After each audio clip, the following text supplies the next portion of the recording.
C'est ici la journée que l'Éternel a faite, qu'elle soit pour nous un sujet d'allégresse et de joie.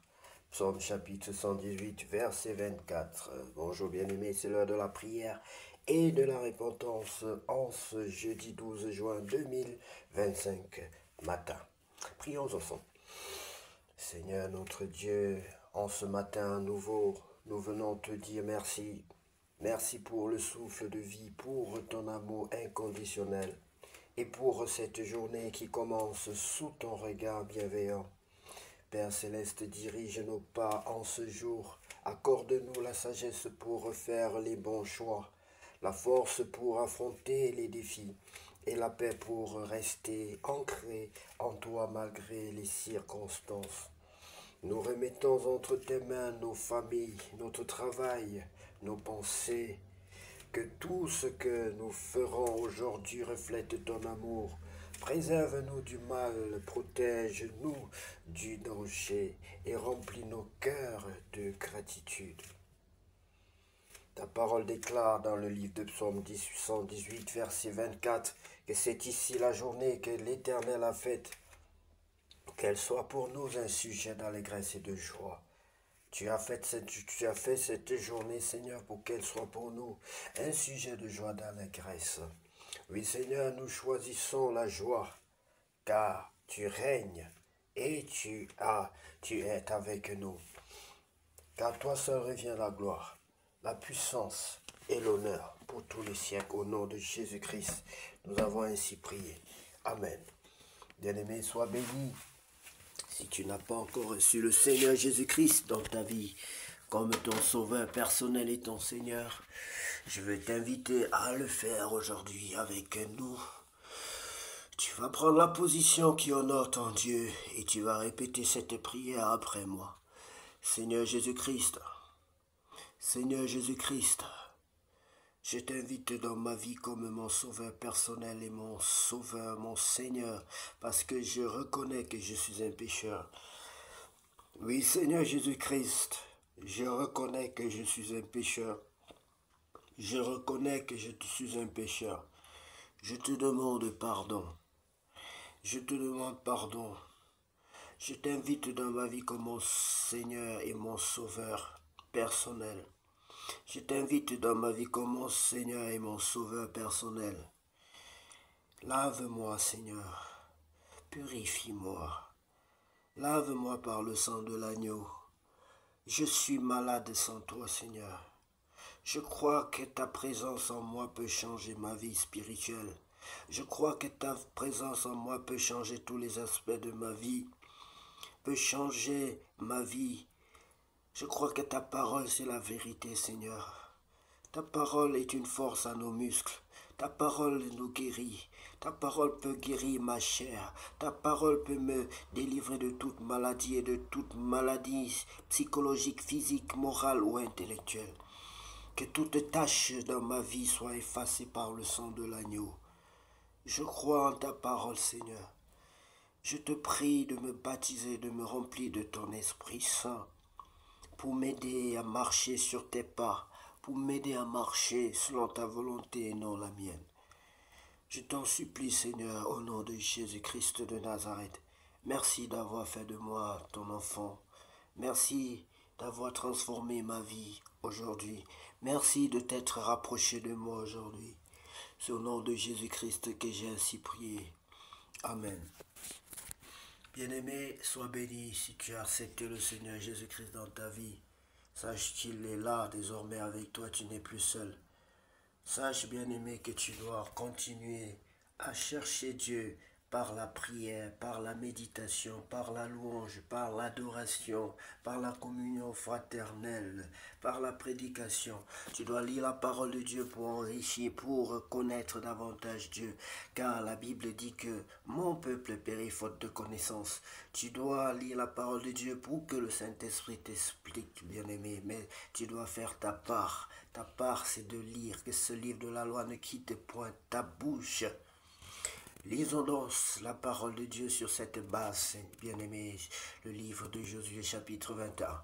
Les 48 villes des Lévites, les chefs de famille des Lévites s'approchèrent du sacrificateur Éléazar, de Josué fils de Nun, et des chefs de famille des tribus des enfants d'Israël, et ils leur parlèrent à Silo dans le pays de Canaan, et dirent: L'Éternel a ordonné par Moïse qu'on nous donne des villes pour habitation et leurs banlieues pour notre bétail. Et les enfants d'Israël donnèrent alors aux Lévites sur leur héritage les villes suivantes et leurs banlieues. D'après l'ordre de l'Éternel, on tira le sort pour les familles des Kéatites et les Lévites, fils du sacrificateur Aaron, eurent par le sort 13 villes de la tribu de Juda, de la tribu de Siméon et de la tribu de Benjamin. Les autres fils de Kéat eurent par le sort les, on va dire, 10 villes des familles de la tribu d'Éphraïm, de la tribu de Dan et de la demi-tribu de Manassé. Les fils de Gershon eurent par le sort 13 villes des familles de la tribu d'Issachar, de la tribu d'Azer, de la tribu de Nephtali et de la demi-tribu de Manassé en Basan. Les fils de Merari, selon leur famille, eurent 12 villes de la tribu de Ruben, de la tribu de Gad et de la tribu de Zaboulon. Les enfants d'Israël donnèrent aux Lévites par le sort ces villes et leurs banlieues, comme l'Éternel l'avait ordonné par Moïse. Ils donnèrent de la tribu des fils de Juda et de la tribu des fils de Siméon les villes qui vont être nominativement désignées et qui furent pour les fils d'Aaron d'entre les familles des Kéatites et des fils de Lévi, car le sort les avait indiqués. Les premiers, ils leur donnèrent Kirja Arba qui est Hébron dans la montagne de Juda et la banlieue qui l'entoure. Arba était le père d'Anak. Le territoire de la ville et ses villages furent accordés à Caleb, fils de Jephuné, pour sa possession. Ils donnèrent donc au fils du sacrificateur Aaron la ville de refuge pour les meurtriers. Hébron et sa banlieue, Libna et sa banlieue, Jathié et sa banlieue, Eshtemoa et sa banlieue, et Olon et sa banlieue, Débi et sa banlieue, Aya et sa banlieue, Juta et sa banlieue, et Beth-Shemesh et sa banlieue, 9 villes de ces deux tribus et de la demi-tribu et de la tribu de Benjamin, Gabaon et sa banlieue, Geba et sa banlieue, Anatoth et sa banlieue, et Almon et sa banlieue, 4 villes. Total des villes des sacrificateurs fils d'Aaron, 13 villes et leurs banlieues. Les Lévites appartenant aux familles des autres fils de Kéat eurent par le sort des villes de la tribu d'Éphraïm. On leur donna la ville de refuge pour les meurtriers, Sichem et sa banlieue dans la montagne d'Éphraïm, Gézer et sa banlieue, Zaïm et sa banlieue, et Beth-Horon et sa banlieue, 4 villes de la tribu de Dan, El-Teke et sa banlieue, Guy-Béton et sa banlieue, Ajalon et sa banlieue, et Gath-Rimon et sa banlieue, 4 villes, et de la demi-tribu de Manassé, Tarnak et sa banlieue, et Gath-Rimon et sa banlieue, 2 villes. Total des villes, 10 et leurs banlieues, pour les familles des autres fils de Kéat.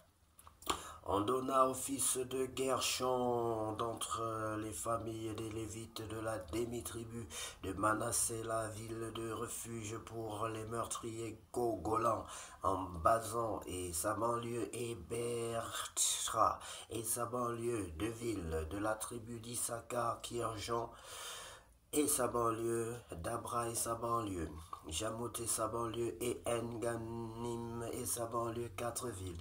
De la tribu d'Azer, Michel et sa banlieue, Abdon et sa banlieue, Elkad et sa banlieue, et Rehob et sa banlieue, 4 villes. Et de la tribu de Nephtali, la ville de refuge pour les meurtriers, Kédesh en Galilée et sa banlieue, Ammon, Dor et sa banlieue, et Carton et sa banlieue, 3 villes. Total des villes des Gershonites selon leur famille, 13 villes et leur banlieue. On donna au reste des Lévites qui appartenaient aux familles des fils de Merari, de la tribu de Zabulon, Jokneam et sa banlieue, Karta et sa banlieue, Dina et sa banlieue, et Naalal et sa banlieue, 4 villes. De la tribu de Ruben, Betser et sa banlieue, Jarsa et sa banlieue, Kedemot et sa banlieue, et Mephat et sa banlieue, 4 villes. Et de la tribu de Gad, la ville de refuge pour les meurtriers, Ramoth, Angalad et sa banlieue, Mahanaïm et sa banlieue, Atzbon et Esbon et sa banlieue, et Jaézer et sa banlieue, en tout 4 villes. Tout total des villes qui échurent par le sort aux fils de Merari selon leur famille, formant le reste des familles, les Lévites, 12 villes. Total des villes des Lévites au milieu des propriétés des enfants d'Israël, 48 villes et leurs banlieues. Chacune de ces villes avait sa banlieue qui l'entourait, et il en était de même pour toutes ces villes. Les promesses divines accomplies. C'est ainsi que l'Éternel donna à Israël tout le pays qu'il avait juré de donner à leur père. Ils en prirent possession et s'y établirent. L'Éternel leur accorda du repos tout autour comme il l'avait juré à leur père. À aucun de leurs ennemis ne put leur résister, et l'Éternel les livra tous entre leurs mains. De toutes les bonnes paroles que l'Éternel avait dites à la maison d'Israël, aucune ne resta sans effet, toutes s'accomplirent. Relisons, bien-aimés, de toutes les bonnes paroles que l'Éternel avait dites à la maison d'Israël, aucune ne resta sans effet, tout s'accomplit. Oui, bien-aimé, ce que la bouche de Dieu dit, sa main l'accomplit. Dieu n'est pas un homme pour mentir, ni le fils de l'homme pour se repentir. De tout ce que nous avons lu, bien-aimé, même si vous n'avez retenu que ce passage qui parle de la fidélité, qui évoque la fidélité de Dieu, bien-aimé, c'est quelque chose. Si vous n'avez rien retenu et que vous avez juste parlé avec votre Dieu, votre Père, c'est quelque chose. Si vous avez le souffle de vie, le fait déjà au moins de poser l'acte, de parler avec votre Dieu, c'est déjà quelque chose, bien aimé. Progressivement, Dieu nous aidera sur tous les autres plans. Sur le plan, il nous donnera une bonne mémoire. Il nous donnera certainement de l'intelligence. Il nous renouvellera notre intelligence. Il nous montrera le chemin. Car nous sommes appelés en tant qu'êtres humains à chercher Dieu tous les jours. Tu aimeras l'Éternel, ton Dieu, de tout ton cœur, de toute ton âme, de toutes tes pensées, ton prochain comme toi-même. Oui, bien-aimé, nous devons aimer notre Dieu et le chercher. Chercher Dieu comme on cherche l'argent. Chercher sa face. Le chercher ne veut pas dire que tu vas forcément le trouver à l'instant même ou que tu le trouveras dans un temps, après un temps que tu auras toi-même prédéfini. Non. Il faut chercher Dieu. La Bible veut qu'on cherche Dieu. Dieu veut qu'on soit derrière lui. Qu'on le cherche. On cherche sa face. Et nous continuerons à le chercher. Nous savons qu'il y a des bonnes et des nouvelles choses, des grandes choses, des choses merveilleuses qui vont arriver à tous ceux qui cherchent Dieu de tout leur cœur. Soyez bien-aimés, que cette journée soit la plus belle de toutes les journées déjà vécues sur cette terre. Au nom précieux de Jésus-Christ de Nazareth, nous avons ainsi prié. Amen. Seigneur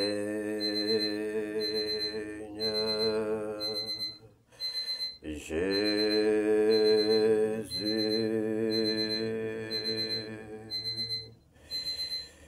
que la gloire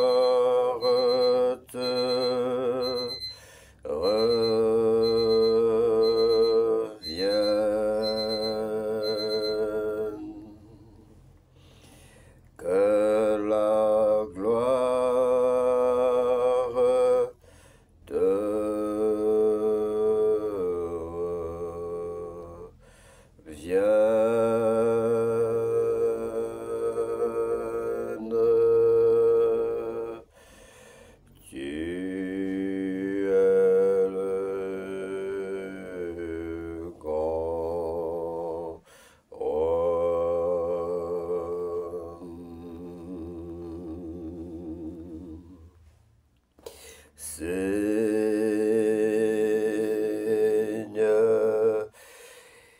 Bien-aimés, soyez bénis au nom de Jésus-Christ. Amen.